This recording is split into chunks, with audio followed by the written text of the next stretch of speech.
Hello everybody, what is up? My name is John Solud, I'm Twitch's #1 hand model, and for today, we're coming at you with our PvP tier list on what we think is good in Season of Discovery. Now, I would take all of this stuff a little bit with a grain of salt, especially if you're watching it in the future. Most of this stuff is going to be subjective, but if you're coming back to the game, Season of Discovery is one of my favorite versions of WoW there's ever been, so I would highly suggest you giving it another try, especially if you tried out one of the other phases earlier on in the game.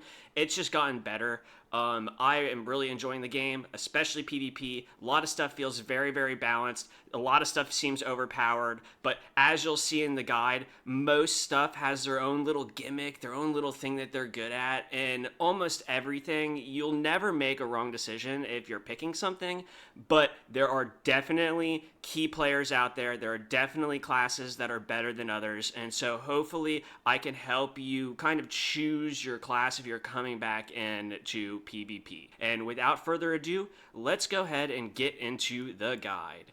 Starting off the tier list, we're going to start with the tanks. So Prot Warrior is going to be a B. They have very, very good utility. They have decent damage.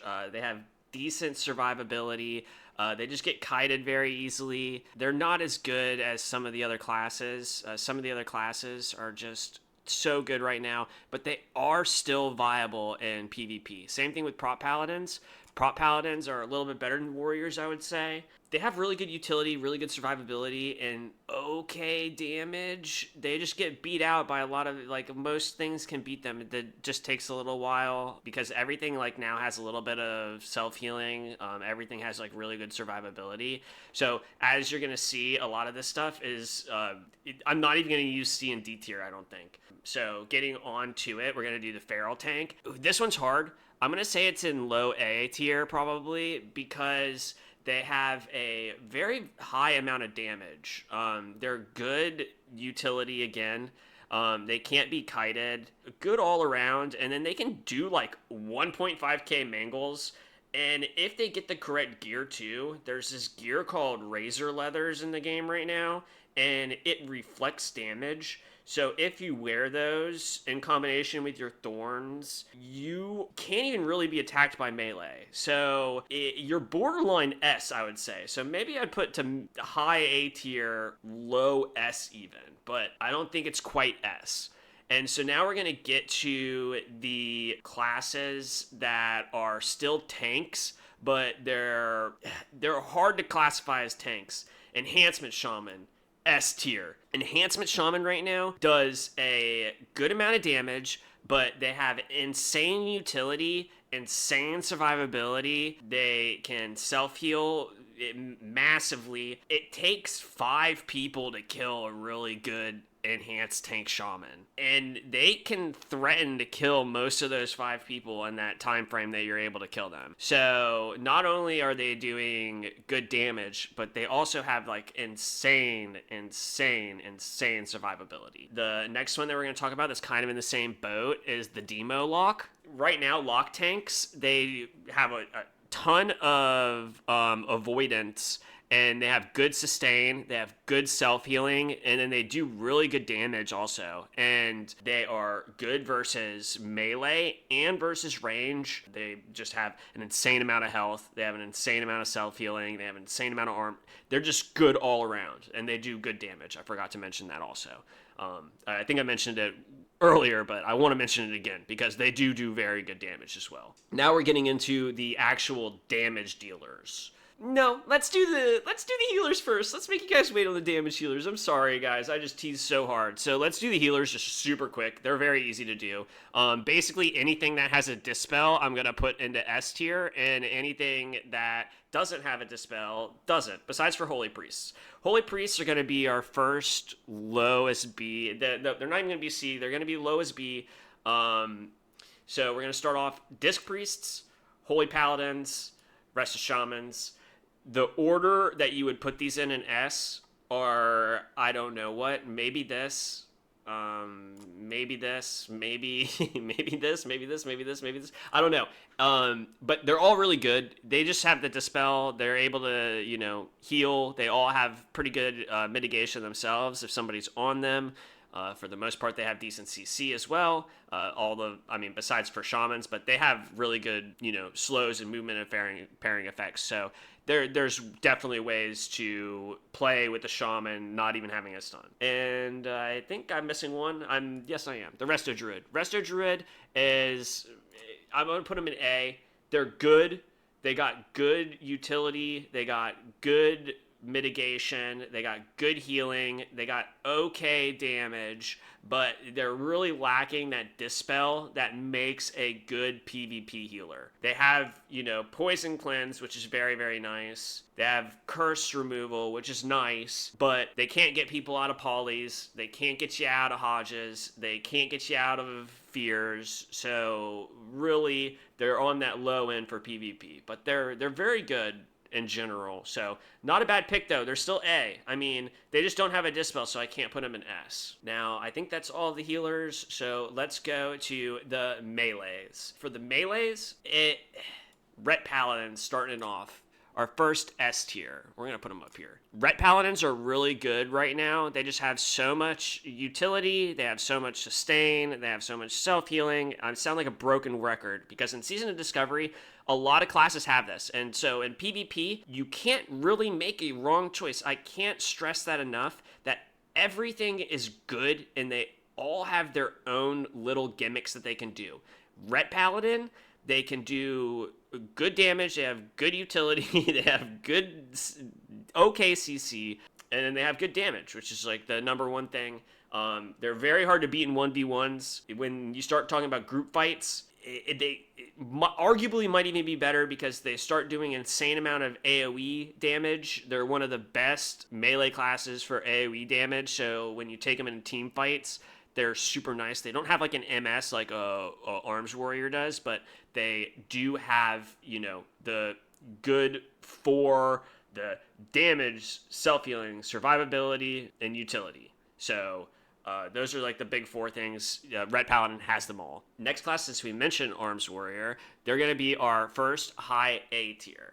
Now, well, I said Feral Tank might be high A, but Arms Warrior, first melee DPS in high A. They do good damage, they have decent utility. They're able to stick to targets really well and saw now. Have a bunch, their hamstring is just amazing. But their main thing, Mortal Strike.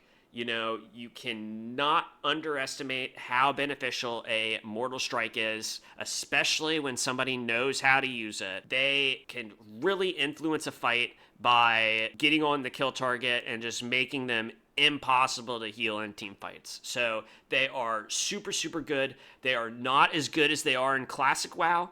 In Classic WoW, they are maybe the only S class. Rogues, I think I would put in S2. And those would be the only two classes. So Warriors and Rogues would be the only two S's in regular Classic. In Season of Discovery, everything's viable, especially these things in S, especially these things in A. The stuff in B would be the stuff that if you really, really, really cared, you might want to try to stay away from, but you still wouldn't go wrong. And then so with that, let's get into the next thing. Fury Warriors, they do good damage. They don't have good utility, but they do really good damage. They have good utility in that they have a slow, but that's pretty much it.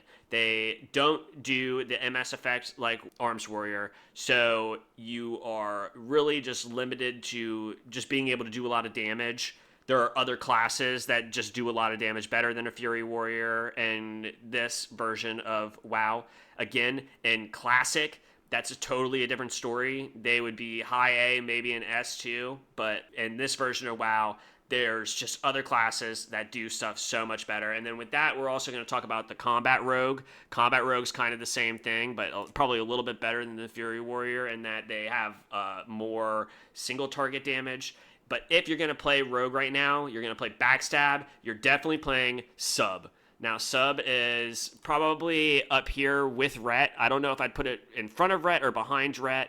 It's up there with Ret and just being amazing. You can win all of your fights as Rogue. You can not take the fights that you're going to lose as Rogue, so you can really pick and choose You have a bunch of like reduced CC and SOD that you don't really get access to in classic, like 1 minute vanishes, just huge. But then you also can do like things like backstab your target from in front of them, and oh yeah, backstab only costs 30 energy, so they can do some insane burst. They're single target 1v1 potential, definitely ahead of Rhett. We're gonna move them up. They are really, really good. You could probably kill demo locks, you can probably kill enhancement shamans, but if you take the best of all three of those, I don't think that you expect the rogue to win those fights. So that's why we'll do this enhanced demo sub Rhett for right now. But when we get to range, there might be a little bit of an upset up here. Assassination is down here in combat, probably behind Fury Warrior actually. Poisons can do a lot of damage in PvP, don't get me wrong. Traditional rogue is just stun lock, auto, poison, bleed, like whatever. And that concept is still good. There's just other classes that do what Assassination Rogue does better, which is Assassination Rogue only does damage. Sub does better single target burst. Sub does better control. There's just a million reasons why it's probably the worst out of the rogue specs for PvP, but still viable. It's in B. You can still play with it, you can still beat people with it, and then when you do, you can even feel good about yourself, especially when you're any of these things in B. Any of these things in B, you can feel really good about yourself when you actually beat somebody in S. So Feral DPS now, they're gonna be in high A as well, maybe behind the Arms Warrior.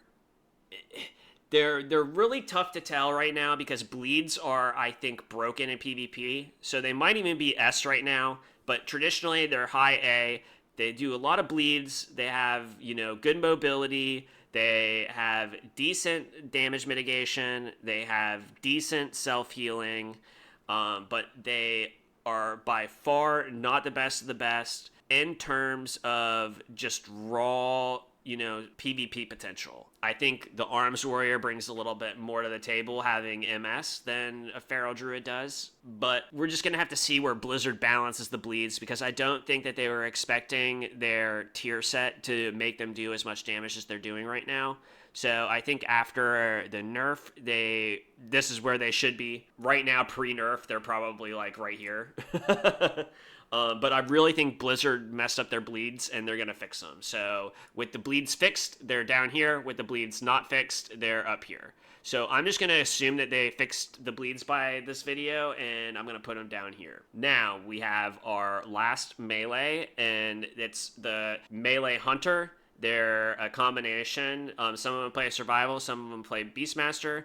The survival one I'm going to put up into A tier. I'm going to put them ahead of the Feral Tank. They do good damage. They have good CC. That makes them a little bit higher than the Feral Druids. They have pretty decent damage mitigation right now, and their damage is just nutty. Very, very good damage.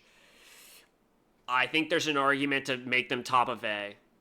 I'm going to go ahead and just make them top of A because right now, Blizzard really wants to make Melee a good, viable spec. They've done a very good job at it. So really, I think probably high A for survival. The BM version of it, I'm going to put down here and to low A. It's good. You still have a bunch of damage. You still have a good amount of utility. With Trap Launcher, there's no bad hunter. All the hunter specs are all very good, very viable. They're all in A. And so with that, I'm going to start off with the Marksman Hunter. Definitely high A. I think I put them in front of the Arms Warrior. And I think I even put them in front of the Survival Hunter, actually. They have really, really good damage. They get access to the aim shot. They have really, really good CC. Again, Trap Launcher just makes them that much better. I think they would be lower if we're talking about regular Classic, but since we're talking about Season of Discovery, they're top of A for sure. And there could be arguments to making them S. There definitely could be arguments to making them S. Now into the actual casters. So Shadow Priests are very, very good right now. They do a lot of damage. They have good utility. They have good survivability. They have good, okay CC. Their AoE fear is just very, very good. They have access to bubbles that they can use in shadow form. Dispersion's very, very nice. They're very good all around. If they get around to dots on you, you're in trouble, but you can likely kill them before they can get around to dots on them if they don't have Disperse. If they don't have Disperse, they are probably the squishiest class in the game. You can just dunk on them. Never mind, not the most squishy class in the game. That would be Fire Mages. Fire Mages, I think, are the worst in PvP. In Classic, they are very, very good. There's just so many classes out there that do what Fire Mage does, but better, which is just damage. They have, utility with Poly and stuff like that, but Arcane Mages can heal. They're pretty freaking good. They also have Dispel. Oh my god, they're really good. So with the Dispel, we're throwing them way up here, I think. With Frost, Frost, I think the play is that you use your boot rune to do Dispels. People do not do that.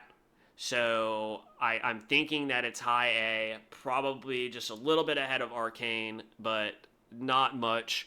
I think if Frost Mages started playing with the Dispel, it would be so much scarier than they are now. I honestly don't know exactly what they have to give up to get the Dispel, but Mages with the Dispel, I think, is the most broken thing that I can think of in the game. I can't think of anything else that's more broken than that. And I just think that there aren't enough people playing Mages at a high level to be able to decide whether or not what they're doing is the most viable. And I think that Frost Mages running the Dispel, it would be the scariest thing in the game. But they don't do it, thank God, so mid-A. Balanced Druids. Balanced Druids got nerfed by their Bracer rune getting nerfed, but they're still amazing. Blizzard didn't really nerf their Bracer rune at all, other than the fact that it takes them out of Boomkin form. They used to be able to use it in Boomkin form, which is just insane to think about. But what this Bracer rune does is it heals them for 100% of their health over 10 seconds, basically making them unkillable for 10 seconds. Very, very hard to burst through 5k healing over the course of 10 seconds. It's doable. Very, very hard. And now, since they have to come out of Moonkin form to do it, they almost all go into Cheetah form. And when they're in Cheetah form, they're even more harder to catch than when they're in Moonkin form, obviously. So they're amazing. They used to be in Phase 3 of the game, if you're like a oldie and played all the way since Phase 3. If you're playing in like Phase 3 and you played Balanced Druid, you were the only S-class by far. They were so broken. Blizzard's nerfed them since then, but they are still one of the best classes for PvP. I highly, highly, highly recommend that if you are PvPing for your first time, look at Balanced Druids, because not only are they fun, but they are pretty easy to play as well. And Druids are not going to like, hearing me say that, but I got a Druid. He's ranked 13. I played Druid quite a bit. It's good. If I was to tell one newbie, like, hey, play this class, Balance. Destro down here with Fire Mage, maybe a little bit better than Fire Mage because they have a stun. That's pretty nice. And then they also have access to their Fear. Affliction Warlock, they do a lot of damage, and they have a lot of utility. They're pretty easy to kill, especially because a lot of them don't run Metamorphosis because they're not demos, they're not meaning to be tanks, they're meaning to do damage. You can kill them pretty easily. Ellie Shaman might be the last S tier. They're probably the bottom of it though. They have really good damage, they have good mitigation, they don't really have too much CC, but they make up for it with all the extra utility that they bring. And with that, we're done.